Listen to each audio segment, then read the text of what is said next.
Yeah, welcome back. Welcome back to another episode of the Bench Mob ENT. We got the big three here tonight. Mr. Money Making Miles, aka Miles Davenport. We got Greg, Bernie Mac of sports podcasting in the building tonight. How y'all fellas doing? Doing good. Doing good. I'm doing good, bro. Now, I want to ask y'all. I know y'all seen the reports came out that Jada and Will ain't been together since 2016, and they ain't never loved each other since 2000. But the report that came out from that book that's a little interesting to me is that Chris Rock tried to holler at Jada before all this other stuff started happening. Is it ever a time where it's okay to holler at your homie's ex-wife, ex-girl at all? No, No. simply put, these guys are animals in Hollywood. All of them. Wow, man. And now it makes sense, all the jokes that he was having targeted at her. Mm-hmm. Hey, Chris Rock don't come out smelling like roses from this either. Now this looks 30 times worse on his part. Him and his brothers are going on that media tour like, we ain't never did nothing to the Smith family. Mm-hmm. So that's what Will had that in the back of his mind. He probably was, already frustrated about him coming at Jada, years before, and it was just a perfect, amount of mix of events that had led to him smacking him in the face on national TV in front of the whole world. So yeah, they're all an embarrassment. All of them. They should all be embarrassed. Oh, they terrible example of what marriage should be. But anywho, we're gonna get to the sports. I just had to ask y'all that. It was quite an interesting week with that whole situation going on. We are 7 weeks in college football season. Who are y'all currently y'all top Heisman candidates? Obviously, Vegas got Williams as the number one favorite right now. Then there's Michael Penix Jr., Quinn Ewers, and Bo Nix are the top candidates according to the odds in Vegas. But who are y'all top candidates? Probably those top two that you named. Like Michael Penix is having a great year at Washington. Caleb Williams he hasn't missed a beat from last year. So I know two of those guys that you named have a big matchup this weekend, Oregon against Washington. So that's going to speak volumes to the committee when it comes down to it. Like if one of those guys plays well and gets the win, that'll give them the leg up. But right now, I still think it's Caleb's to lose at this point. Like as long as they keep winning and he's able to put his team in that college football playoff position, then I think he could repeat and do it again. I would agree. I think the guy who has a chance to, knock him off is Penix Jr., who's been amazing. And I think they're going to go head to head at some point. If he can beat him head to head, that might decide it.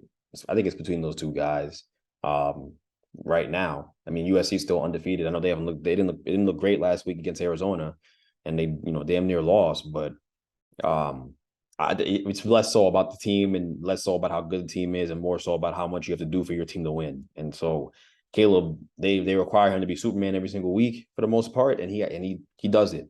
It'll be interesting to see if he can beat Notre Dame in bad weather. That'll probably be another notch in his belt towards the Heisman. And then with Penix, he's just been rolling. He's been rolling. And again, I think that USC versus Washington matchup will decide a lot.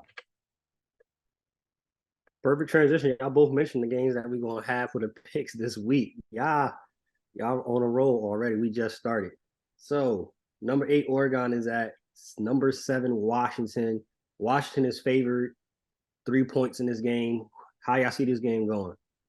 I personally want to see Oregon get the brakes beat off of for what they did with Colorado, but that's just me personally. I agree too. I think it'll be a close game. I'll take Washington just because they've got 3 NFL wide receivers and an NFL quarterback who's going to be drafted in the first round, probably within the top 15 picks. So I'll take that high-powered offense over Oregon. But Oregon could win. I think it'd be a close game. I just feel like Penix is the better player than Bo Nix. and especially right now. And I think that offense is going to be hard to stop. And it wasn't like Oregon was unstoppable against Colorado. Colorado just couldn't keep those guys off of the quarterback. The O line was bad. So the O line certainly is much better with Washington, and I expect them to have time to operate and dice them up a little bit. Yeah, I agree. I think I'm taking Washington this week. They're hot right now, and Penix has been playing great for the last 2 years since he transferred from Indiana. So I got him. Bo Nix is good, but I feel like this Oregon team is not as good as people think. Like I feel like they haven't played anybody yet. So just wait. Just wait until Saturday. Now we got number 10 USC at number 21 Notre Dame. Notre Dame is favored in this game even after their showing of last week. How do y'all see this game panning out? I think personally, USC is going to win. We've talked about this on the show plenty of times. Notre Dame doesn't really play top tier talent all the time, so they typically start off the 5-0, 6-0, and then they sometimes play the USCs of the world, teams like last week, and then we see the real Notre Dame. I think on that note, I think USC is going to beat them. For everything you just said, I don't think that Notre Dame's very good. They struggled with Louisville last week. I thought it was a close game. I believe Ohio State beat them, and Ohio State is running a guy out there, a quarterback who can barely play the position. So, what are you going to do against Caleb Williams? I think defensively, USC is going to have to answer some questions. They have not been good. Notre Dame's going to move the ball on them. It's going to be a good game. It won't be a blowout. But I think ultimately, if USC can keep it close, or just not fall behind by too many points early, then I think that a team like USC, a guy like Caleb Williams, can go in there and just have his way. I think he's going to have his way. The O line isn't really a problem. Caleb Williams can extend plays. I feel pretty good picking USC, and hopefully that receiver branch is back, and that's another added element to the offense. So we'll see. But I think I'll pick USC. I'm gonna take Caleb. Yeah, I mean, last week's game for USC was a little concerning, where it was a nail biter, and I honestly thought they were going to lose that game. But of course, yeah, they got Caleb. So 9 times out of 10, they're going to find a way to win. And I feel like that's going to happen this week against Notre Dame. But Notre Dame's not a pushover. Like, they started off well.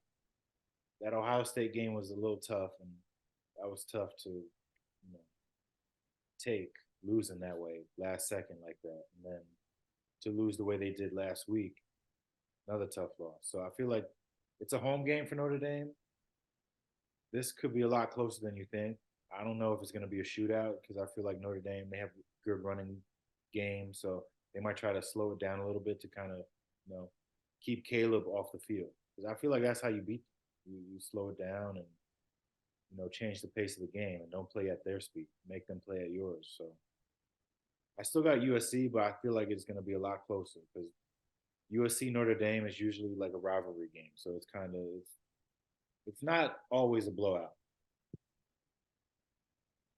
Hey, so you just mentioned they probably going to have to try to make sure that they keep Caleb Williams off the field.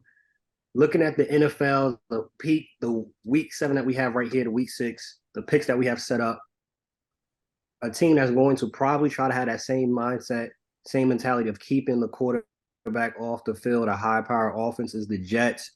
Eagles visit the Jets this week. They're a 7-point favorite. How do we see that one going? Jalen Hurts kind of had what is, I guess you could say, his best game last week. 303 yards passing, 72 yards rushing. That's what we haven't seen up until the point of last week from Jalen Hurts. Dallas Goedert got busy, 100-plus yards, 8 catches.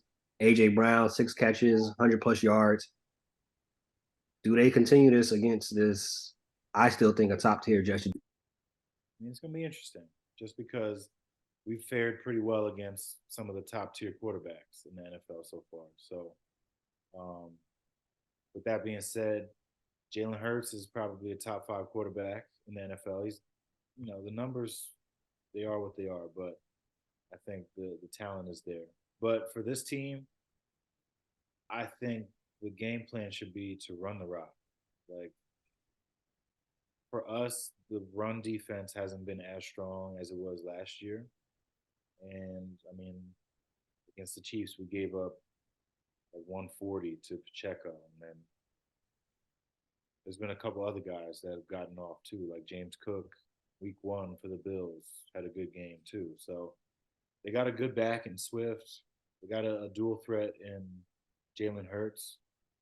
So if they're able to open up that run game, I think, yeah, they could probably stretch it out against us. But I don't know, man. I feel like whenever they play at MetLife, they get up for these games. Like the defense gets up for these games. I feel like we might not win this game, but they're gonna fight. Like the D backs for the Eagles aren't having that great a season. They're banged up right now. So if there's anything that we're gonna attack, it's gonna be the secondary because they got the best run defense in the NFL. So if Brees is able to open things up, then yeah, we can make this a interesting game. But I mean, if we're asking, I don't want to be a homer, so I'll pick the Eagles. I mean, a long way of going about doing it. I mean, the Eagles can beat you so many different ways. So, I mean, if they got to run the ball, they'll run the ball with the best of them. They got DeAndre Swift looking like Barry Sanders running behind that offensive line. So, and anyone would with behind that offensive line. So, they'll run the ball. They'll control the game. Is Zach going to make enough plays against the defensive front that good? The Jets O-line is certainly not the worst in the NFL, but can they hold up against Jalen Carter, and all these guys coming after him, and Hassan Reddick and them? Probably not. Let's just be honest. Like the Eagles are that good. It's not a knock on the Jets that the Eagles would walk in there and beat them. They would need a superhuman performance from the quarterback to win that game. And the guy who can do it tore his Achilles, and is sticking up Pat McAfee for money to go on his show. So I don't see how they're gonna win that game with him not being there. It's just a tough luck of the draw. But the Eagles are gonna win. They're a really good team. And we don't have to overanalyze this. We don't. Let's just be honest. Hopefully they don't. I hope the Jets can surprise them, but I just don't see it. Let's be honest. Hey, that's a steep price to have somebody on for the show. We saw today somebody was charging a little bit less. So maybe we could send that player over towards Pat McAfee and save Pat McAfee some money, because that's a big difference. He's no Aaron Rodgers. I'm putting it nicely. Next big game of the week. It's not really a big game, but 49ers 6.5-point favorites against the Browns.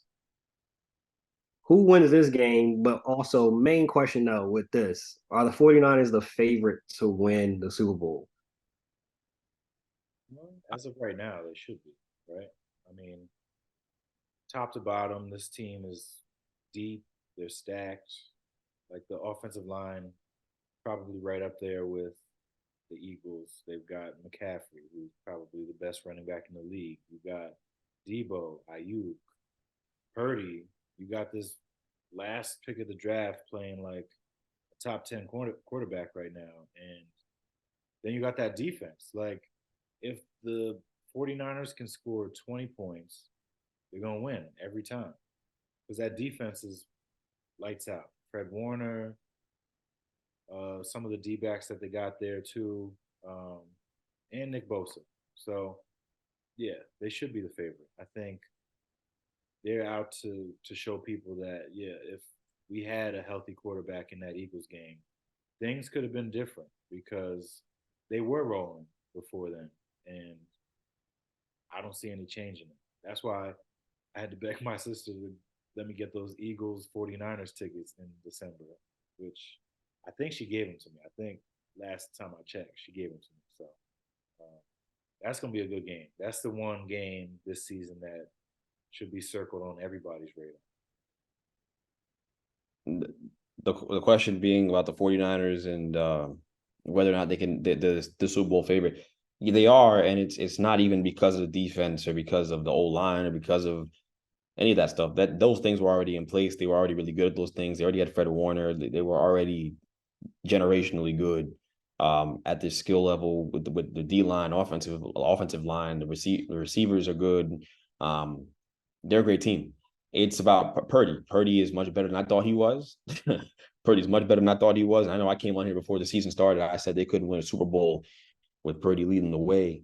Boy, was I wrong. That guy, it's he does a lot of the things that I knock Daniel Jones for not being able to do. And that's the ironic part of all of it is his ability to go out there and throw with anticipation, throw into win. I mean, I saw a throw to Brandon Ayuk in that Cowboys game where he threw the ball.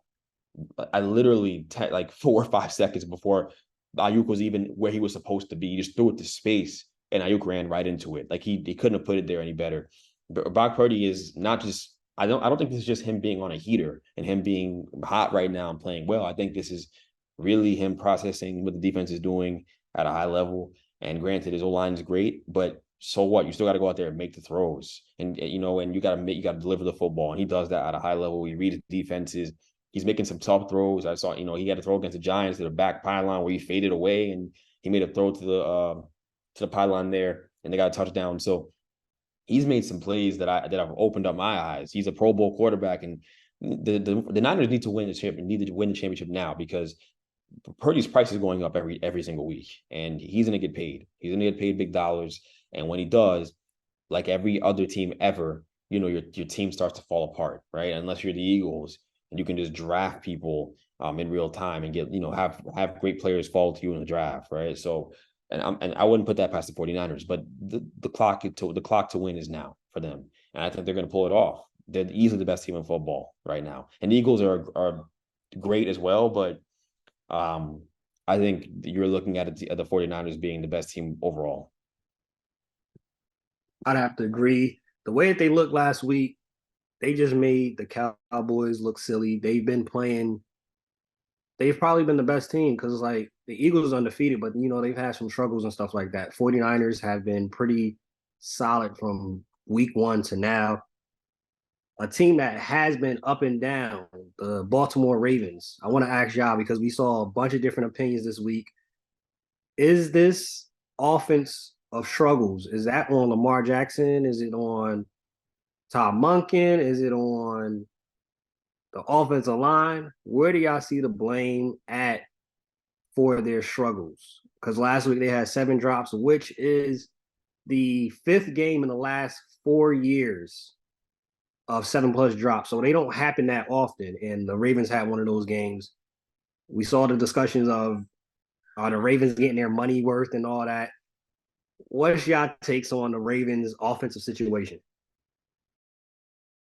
The receivers aren't playing up to their billing. They're not playing up to the level they're supposed to be playing at. It's crazy how you can go get. I mean, you can go get Odell Beckham, but Odell's been through literally hell and high water in his career with injuries. So it's just hard for you to expect him to be explosive and for him to play at the same level he once was playing at. And then they already have other challenges in terms of with Bateman and Andrews is the most consistent receiver he's got, but that's your tight end. So you can't challenge the outside part of the field with him. You're going to be operating in the seam. So it's the same issue. It's the same thing. Lamar's playing good football. He's putting the ball where he's supposed to be put. He's doing a great job. He really is. When you look at that team, it's just wide receiver play that's subpar. And in this league, you're not going to be able to run your way to a championship. It's just hard to do that unless you have a great defense, and their defense is okay. It's not great. It's okay. It's solid. But they needed a better wide receiver play than they've gotten. The rookie's been their best wide receiver. It looks like the Flowers. He's been their best one. And when that's the case, that it's going to be hard. I mean, you didn't expect Odell to be going there and be an alpha necessarily, but you needed him to be better than he is. And, you just need better play from everybody, all the other wide receivers besides Flowers, because Flowers is doing his thing, but it's about everybody else. So it really is a receiver thing from what I've seen, because Lamar is putting the ball where it's supposed to be put. Yeah, I mean, when you look at it, Lamar's not throwing bad throws. Like, they're just not catching. Like, I feel bad because they paid all this money. Well, I don't feel bad. They're a competitor, but they paid all that money to Odell this offseason. And are they getting their money's worth? No. They drafted Bateman in the first round a couple years ago. Has he proven to be what they thought he'd be? No. Like, the best player they've drafted lately, that's a pass catcher, was a 3rd round tight end. He wasn't even the first tight end they took that year. They took Hayden Hurst that year. So for Lamar Jackson, it's always been about, can they get him some weapons? Well, I mean, it looks like they still haven't done that completely to help him out. Like all right, cool. They got Zay Flowers. He's not a number one though, and they got Mark Andrews. But there's a gap there between.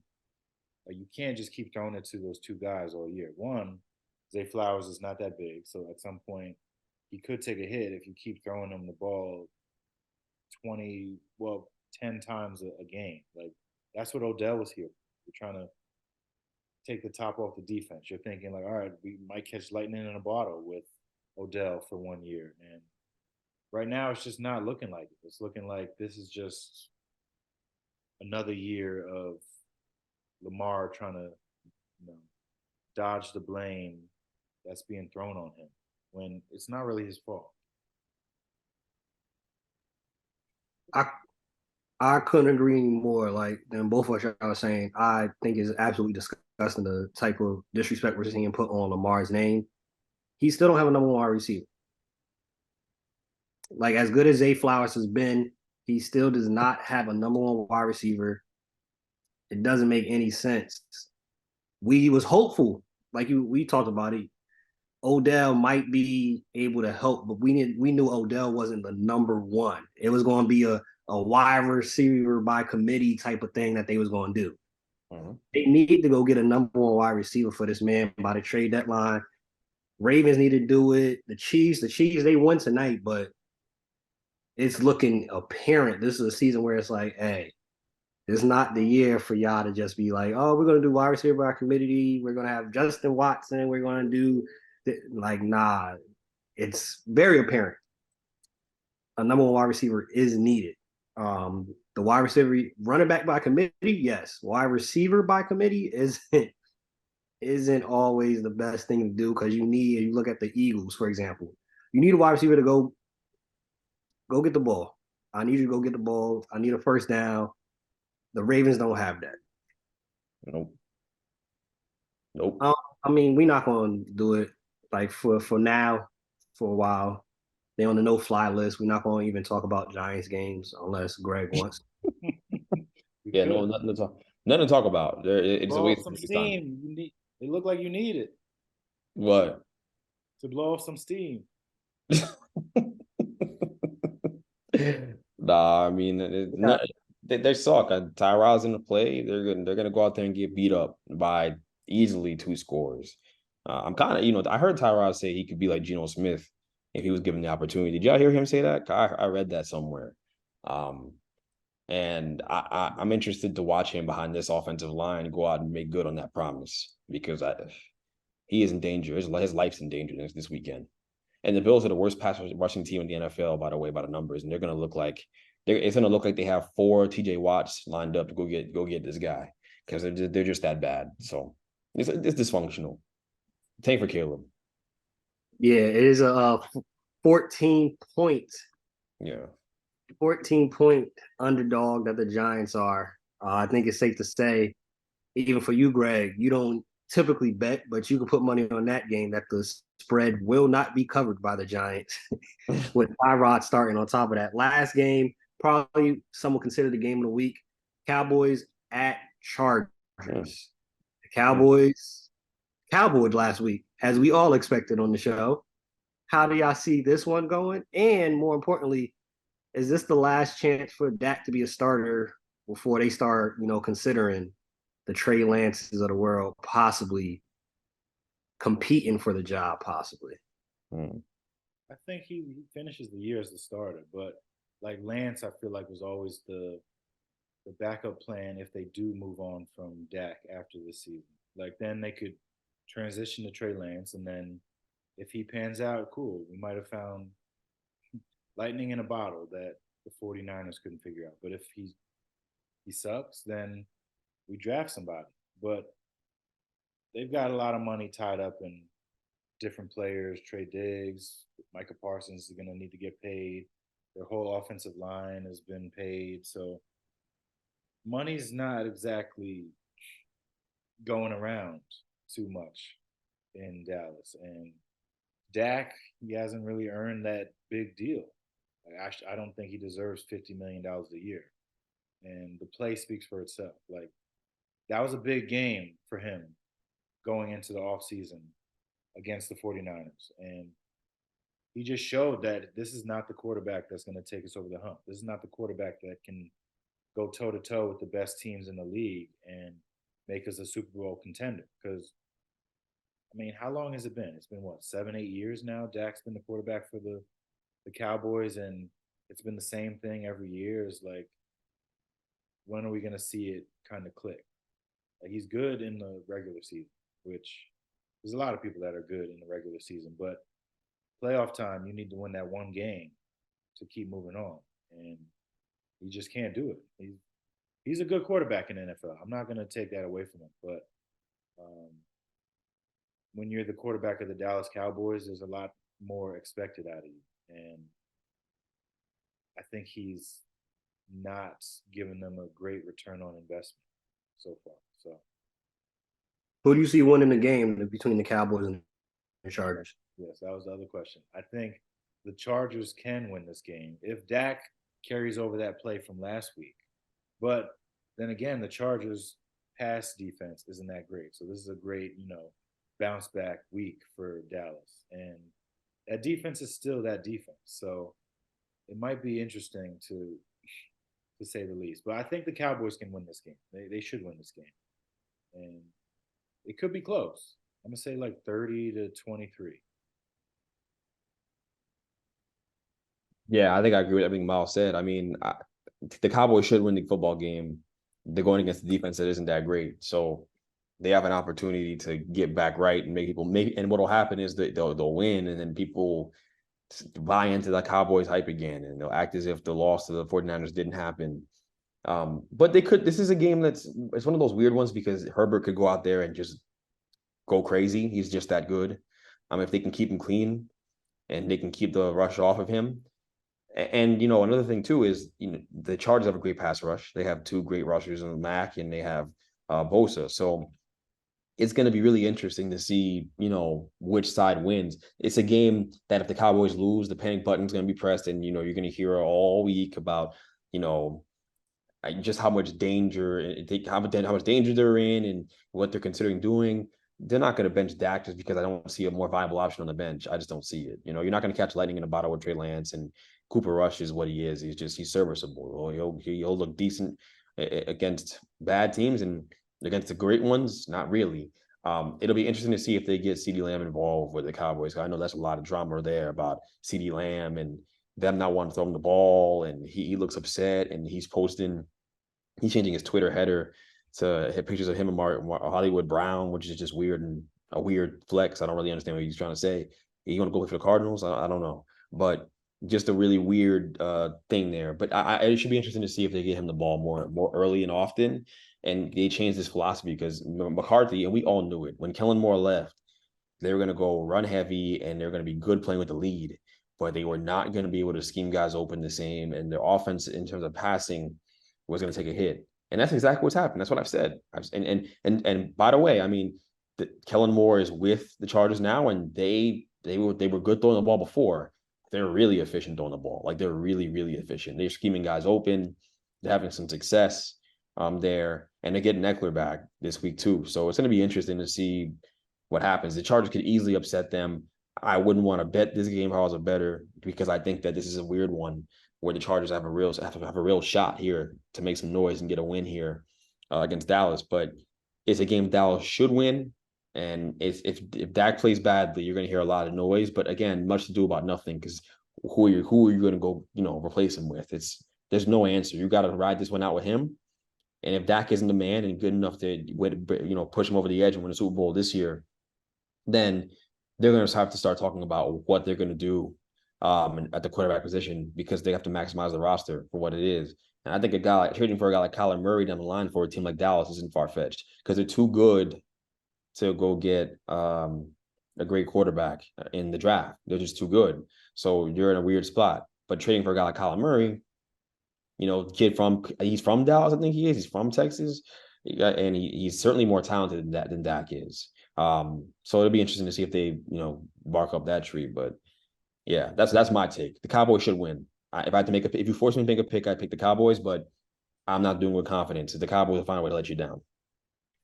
Hey, before we transition to basketball and last things about who on hot seat and whatnot, how do y'all see CeeDee Lamb as a number one? Richard Sherman came out this week and said that he is not an actual. He doesn't think he's a number one wide receiver. He's not on the obviously the level he said of the Diggs of the world, Jamar Chases of the world. Where do y'all see CeeDee Lamb as a number one talent, number one wide receiver in this league? I think he's a one. It's like it's a stretch because he's not getting the ball in this offense, and this is Mike McCarthy's offense, so he's going to go down with the ship if they don't win, which he should have been fired by now, but they're letting it rock. But on a better team, like if you swapped out Keenan Allen and CeeDee Lamb and put him with Justin Herbert, CeeDee Lamb's doing the exact same thing that Keenan Allen's doing right now. So I don't think that he's not a number one. I just don't think he has the chances in Dallas to show that he's a number one because Dak is struggling and he's not taking shots downfield, which is like one of the strengths of CeeDee Lamb. Like he's not looking at him. So for CeeDee Lamb to go into a game and he's only leaving with 4 catches is criminal because he's your best. He's one of your best playmakers. You got CeeDee Lamb, Tony Pollard. They need to touch the ball at least like a combined 30 plus times a game. And they're not figuring that out. Like we're going on week 6 and they still haven't figured that out. So yeah, Richard Sherman, he's fallen victim to the moment of time that we're in with CeeDee Lamb not getting the grabs, and you're looking around the league and you see Tyreek Hill going off, you see Keenan Allen, Jamar Chase, and you're comparing those guys. Of course, it's going to be, he doesn't compare to those guys. He's not on that level, but he's like a mid tier wide receiver one. I mean, he's certainly talented enough to be wide receiver one. I would lean towards yes that he is one, and I think with a better quarterback and like Miles just said, I'm gonna say all the stuff he said.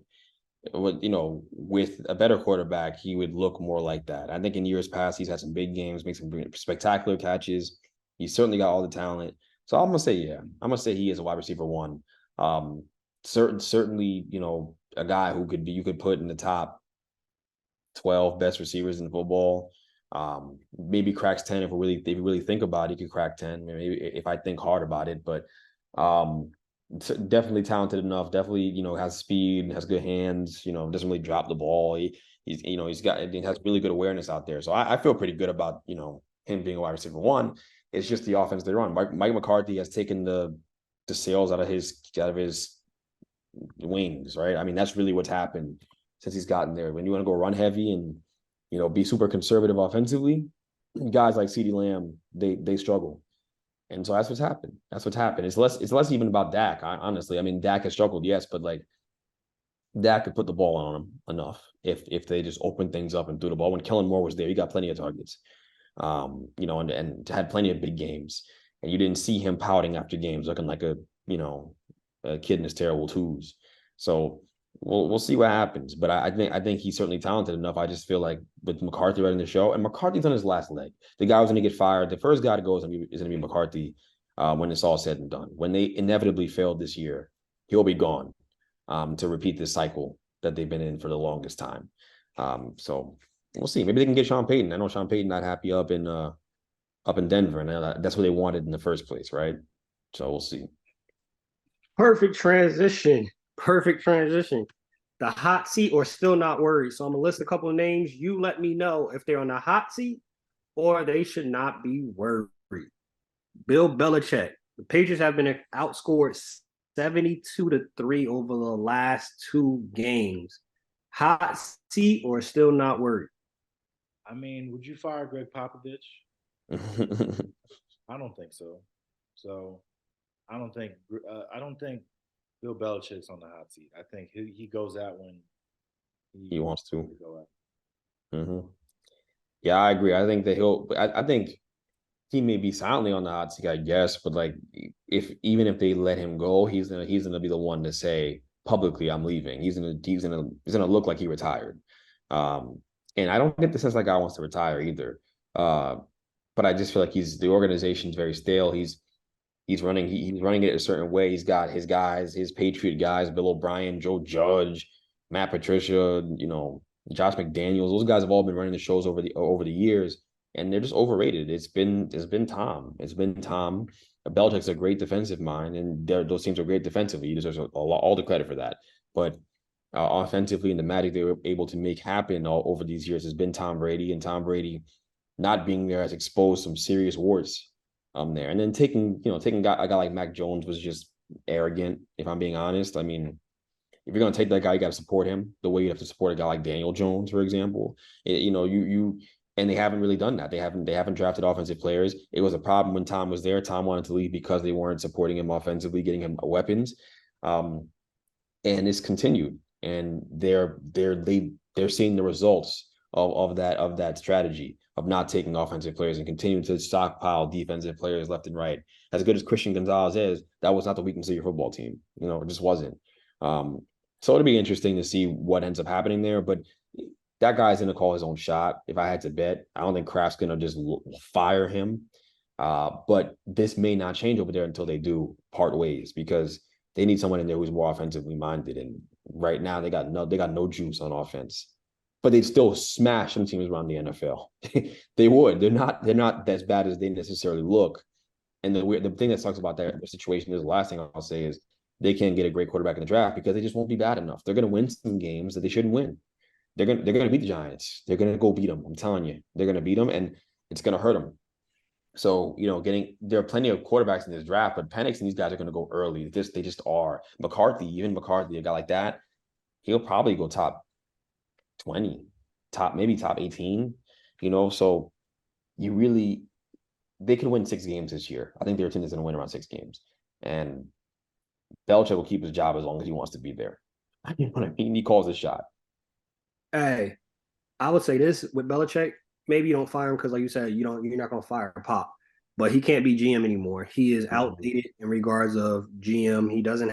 He's not up to date with today's football. The draft picks have sucked for the last 3 to 5 years. He doesn't know what he's doing. He keeps bringing in his own guys. He can't have all the power anymore. You got to bring somebody else in that's objective, that's going to make the best decision, that won't just hire one of his Patriots guys, won't just hire the Bill Belichick way type of players, because the Bill Belichick type of way of players ain't doing jack. The Patriots are not relevant. And to your point, because he still can coach, at least, they'll win 6 games, and they're not going to be able to get a good pick. They're like the Commanders. The Commanders are never bad enough to get a top tier pick. They always want to win around 6, 7, sometimes 8 games and be like, hey, we were out here competing. We beat the Giants week 17. You idiots. Idiots. Oh. Next coach, Matt Eberflus. Hot seat or still not worried? Hot seat. He'll be lucky to be there next year. I don't know. Like, yeah, that's true. Because if they do move on from Fields, then they'll probably want to bring in their own guy to go along with whatever quarterback they end up with. So, yeah, he's on the hot seat. Last one, we already talked about him, but he did just get there. Big contract. Sean Payton, hot seat or still not worried? I just want to say, I think this is absolute beautiful karma. All that trash talking in the summer, and they are 1-5 and lost to the Jets specifically and Nathaniel Hackett. But hot seat are still not worried? No, I don't think so. Even though I'd love to see him get fired, and I agree with you, so he deserves it. He's built up some bad karma, we can call it over the years, just in with the Saints and the whole bounty gate thing, and then just pummeling teams for years there, inflating Drew Brees' stats when they were up big, and having Drew Brees go out there and continue to run offense like they were down by 20 when they're up by 20. It's been an embarrassment what he's been doing, and he's really arrogant and pompous in his comments about Hackett. While even if they were right, well, they're not right, because Payton is easily putting up a fight to be putting on the worst coaching performance of all time here with this team. But it's just he's so arrogant and pompous that you can't help but be happy to see this. Either way, yeah, he's not on the hot seat because they paid him a bunch of money to come there, and I know it doesn't count against the cap, but they're gonna blame Russell Wilson. Russell Wilson's gonna be the fall guy. Okay, the frustration's been building there with him for a long time. The Let's Ride, the Broncos country, all that nonsense, the Mr. Unlimited, all that. It's run its course. So I think they can't wait to get him up out of there. He'll be the person who takes the fall. And I think Payton knows that. And he's going to get an opportunity to start over with a young quarterback as long as he wants to coach. They're going to give him a couple years, and we'll see what happens. But they're going to reset this thing, and it's going to start at the trade deadline when they trade guys like Jerry Jeudy and they trade whoever, Cortland Sutton, whoever else. They're going to reset this thing from the studs, and they're going to go out there and try to find a young quarterback to be the face of the franchise. But Russell Wilson will be the one that falls on the sword.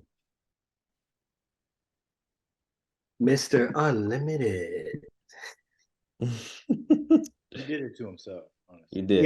Yeah, that was so bad, bro. Last year was so bad for Russ. Oh my gosh. Like, not even on the field as much. The off the field is what elevated it, because everybody can have a bad season. But off the field, oh my gosh, Russ made it absolutely terrible to root for him, make any excuses for him. And then his former teammates have been going on a media tear of how terrible of a teammate he is. So it ain't looking too. It's a bad year to be named Russ in sports, 2023. We're going to end off the show with NBA award predictions. We're going to start off with who y'all feel will be the coach of the year this year. I'm going with Spo. Spo. And you're higher on the Heat than a lot. I heard some executives are talking about the Heat are arrogant and pompous, and they know they don't know what's hit them. They're in denial. But I heard also all the execs did vote Spo as the best coach in the league. Yeah, he is. I completely agree. He is the best coach. I think annoyingly, I think Mazzulla could win Coach of the Year this year. I think what Drew and Derek White allow him to do on the point of attack with defense, they're gonna make enough threes with KP as long as he stays healthy. Tatum's gonna play well enough, right? I mean, he kind of ebbs and flows throughout the year, but they got Brown as insurance. They're built to be a very good regular season team. So I can see Mazzulla winning a Coach of the Year this year. Do I agree with his philosophy 100%? Not necessarily, but I think that they're a team that can execute what he wants them to do, which is take a ton of threes, move the ball, Drew Holiday, lock up, take the best player on the team out of it. KP space the floor, right? Horford go in there and be a bruiser, but also space the floor. They have a lot of spacing, so I like the construction of the team, even though I hate them, and I think that there's a good chance that he could be Coach of the Year because they roll. I hope I'm wrong, but I can see that happening. I feel like the guy from OKC. You're adding Chet. You got some veteran young players and like Shea and Jalen Williams, Giddey. I think this team can be underrated. They could get like a top 6 seed, top 5 seed if they're able to get over 50 wins. Then I could see that being a thing. I legit was about to change my pick to him because I think OKC is going to be a top 4 team in the West this year. I can see them getting 50 wins this year. And granted, it is preseason, but the way Chet looked, and that was no SGA there. As you add SGA to that team, and what we saw from Chet, they're gonna sneak up on a lot of teams. And what they could do, they could get off to a hot start. So they could get off to a 15, 16, and 4 record, and then kind of cruise the rest of the way. I could see them definitely being a top 4 team. Defensive player of the year. I'm going with should have got it last year, in my opinion. And I think he'll play at least 65 games this year. I'm going with Anthony Davis. At least 65, yeah, because he can't get it if he plays 64. I like the AD pick a lot. I like that pick. He seems motivated, so yeah. Does seem motivated. I think a sleeper pick for defensive player of the year is a guy like a I think a Drew Holiday could win it easily based on my last pick. But I do think a dark horse is like a Nick Claxton, who's just one of the best defenders in basketball and doesn't really talk a lot about. That team's been really good defensively this year. And if they have a decent enough record, right, this year and they can be top 6 in the East, they'll be in front of people enough for him to get consideration because he can guard on the perimeter as well as he can guard in the inside and on the interior as a shot blocker. So he's a rare type of defensive player. So I think that's a dark horse guy. But I think Drew Holiday would probably be my top pick. Being over there and the way they're going to rely on him, I'd probably say that. But I love the AD pick, and I probably would have chosen what you did. I'm just freestyling because you chose him. Probably going to say AD too. Yeah, I think that's a good pick. Gotta stay healthy. It's risky, but and the way Christian Wood's looking, they can't afford for him to go out because Christian Wood looks out of shape, man. It looks like he's been eating Whataburger all summer. Hey, I said from jump, I didn't like that sign in. And so far, it's looking like I still don't like that sign in. To your point, Greg, though, before going to the next pick, I think that I was talking to somebody today. The way Ben Simmons is looking, Nets is a top 4, top 5 team. The way if Ben Simmons is going to play the way he's been playing in preseason, I'm high on the Nets. I am high on the Nets. If Ben Simmons plays this way, they're going to be in a lot of games. A lot of games. Changes things for him for sure. They look different. Big time. Yeah, it changes things. The way he's playing defense, he's being aggressive, even though, that was a travel on that dunk. But that joke took like 3-4 steps, bro. Yeah. I gave it to. I know you ain't played in the last 6 years, so you're a little rusty, but that was a mega travel. Most improved player of the year.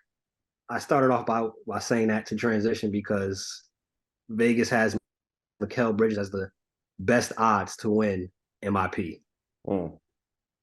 That's a great pick. I mean, it's like the most.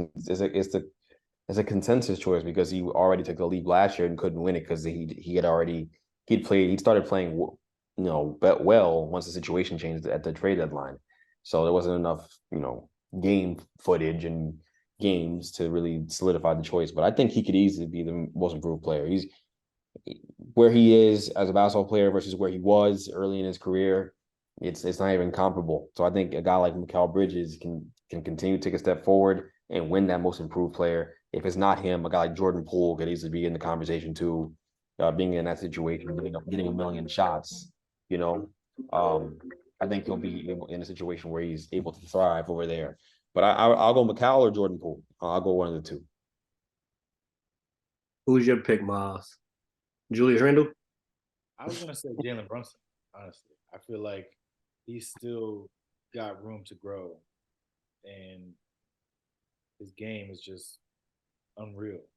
And we kind of got a glimpse of it in the playoffs of what he could kind of tap into in the regular season. And I think, yeah, he can get his PPG up to like 28, 29, and he's a lethal scorer down the stretch. I think, yeah, if he does that, he gets All-Star, All-NBA, leads the Knicks to a top 4, top 3 seed. Yeah, I could see him getting most improved. For me, this is gonna be a homer pick, but I think, we already saw it in media day. Austin Reeves, I got him being most improved. I think he's going to literally. They're trying to make it a big 3 over there. I wouldn't go as far as saying that, but I do think he's going to have a breakout season. He's one of the players that's going to come back from when they go over there play for Team USA. There's a couple players that come back with something different in their game. They're better, more mature. I think Austin Reeves will win Most Improved Player of the Year, and another player that I think is going to, play well from being overseas with the Team USA. Expect a big year from Anthony Edwards. I think Anthony Edwards is going to have a huge year, and I think the Timberwolves are going to be better than a lot of people think. I don't think they'll be in the plan this year. I think they're going to be a lot better, and so far in preseason it seems like they've kind of figured out what they're going to do with this Cat and Rudy on the court at the same time. I think they figured it out. I don't like it. I still think it's disgusting, but I think they're going to be a top 16 Minnesota. Sixth man of the year. Who y'all got? Quickly is the favorite in Vegas. I mean, yeah, that's valid. Yeah, it's a great choice. The bench is nasty, and I think Quick just keeps getting better every year. So, yeah, I mean, that seems like the easy pick. I feel like he should have gotten it last year, but we can get it this year. That's a great. I'm going with Quick too. A play that could get it, Malcolm Brogdon. He could get it over in Portland. I don't think he's going to get it, but even so far, I've seen him in the games with Portland in preseason. He's playing motivated, and he's not going to start from what it's looking like. They're going to have him come off the bench. He easily with this Portland squad, easily. He could kind of have like a Chris Paul OKC moment. They're not gonna make the playoffs or nothing like that, but he definitely will put up some good stats, and they'll be better than most think because they got that veteran leadership of Malcolm Brogdon being there. We did MIP, we did six man, we did DPOY, we did Coach of the Year. There's two main ones left, obviously. Rookie of the Year. Who do y'all have for Rookie of the Year? I'm going Chet. I'm sorry. I'm loving me some. I'm team Chet. Give me Chet over Wemby. I like what I see from Chet. I think he is being slept on because Wemby is here, but they pretty much have the same skill set. Red shirt freshman. Even when the way Ben Simmons won it is what he's saying, and that's a great pick. Yeah, that's a great pick. I think Scoot's gonna make some noise just with all the usage in Portland.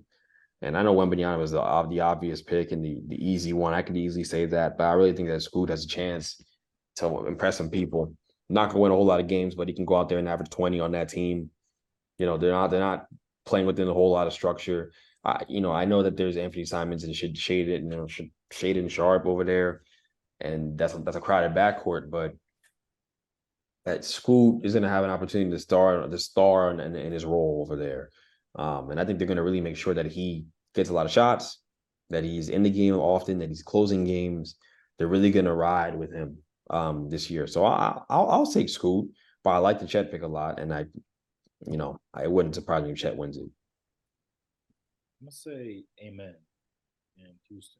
I feel like gradually he's gonna build his role up there, and defensively he's gonna be good off rip.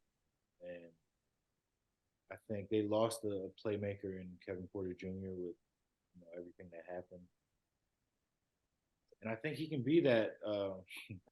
He can be that secondary playmaker. Fred is there, but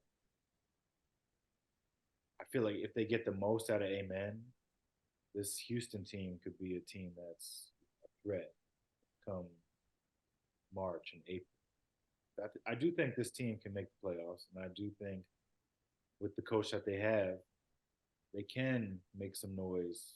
Maybe not win a playoff series, but push one of those higher seeds to a game 6 or whatnot. So, yeah, I'm gonna say amen for rookie.